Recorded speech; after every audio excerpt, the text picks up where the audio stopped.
Rowe Dental Laboratory. I want to talk a little bit about the accuracy of the various grammetry and photogrammetry workflows as it relates to the passivity of your final prosthesis. Before I go into that though, I have a question. Have you ever played the game telephone?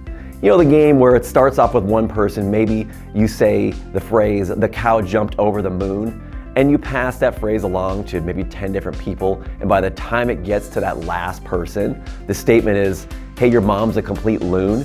That's a little bit how things work with photogrammetry and grammetry. You know, you start off with an amazing mode of capture, whether it's your iOS workflow with grammetry or any of the different photogrammetry options that are out there. Once that data is acquired, there's many steps from data acquisition all the way through the final prosthesis that can introduce inaccuracies that ultimately lead to a non-passive seat of your final. Once the data comes in, then it goes into a design software. As this data comes into the software, it auto-aligns, and then there's a designer that's going to take this through the final design. So the designer now also might adjust that alignment, thinking they're putting it in a more accurate position. So we have the data acquisition, which is accurate, comes into the software, it auto-aligns, and maybe something's tweaked a little bit. That could add a potential inaccuracy in that final. Once the prosthesis is designed, next it goes into the mill. So there's some things that can happen in the milling process that could add to non-passive prosthetics. Are they calibrated? When was the last time they were calibrated? With the tooling in the mill, when was that last replaced? Is it worn down enough to where it will cause a seating inaccuracy, especially when milling out that connection from the zirconia direct to the multi-unit abutment?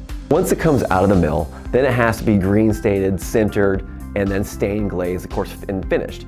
All of that introduces potential inaccuracies because there's a human doing that. It's not all machine driven. Maybe something happened in the green state where the connection to that multi-unit was affected.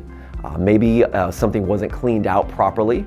And then on the staining and glazing portion, again, there's a human doing beautiful work there, but it could introduce an inaccuracy on the seat if something wasn't cleaned out right, and that will cause another potential inaccuracy and non-passivity when seating your final prosthesis. So thinking about all of these inaccuracies or potential inaccuracies that can stack up through that entire process, we need a solution. Well, we have a great solution for you in our Passivity Plus coping. Now, the way this works is on your end, you don't have to do anything different. You do your data acquisition, send it into your lab, and they design everything, and then they go to final. What they can do with that final is take the Passivity Plus coping and they can cement it in without a model. So it's a fully digital process on your end, and then that Passivity Plus coping is seated into the final. And the way it works is as you screw down the final onto the multi-unit abutment, the Passivity Plus coping is going to self-adjust, putting it in the most passive position, which helps eliminate any of these potential small misfit inaccuracies throughout that whole process. So as you're screwing that prosthesis down and the Passivity Plus coping is self-adjusting on each site, you can be assured that it'll be seated in the most passive position. So great data acquisition up front, very accurate workflows, and then you can end it with the most passive seat using our Passivity Plus technology. If you have any questions, give us a call here at Rowe. You can also check out our Passivity Plus page on our website. And we cannot wait to have some Passivity Plus technology in your next final zirconia. Thank you.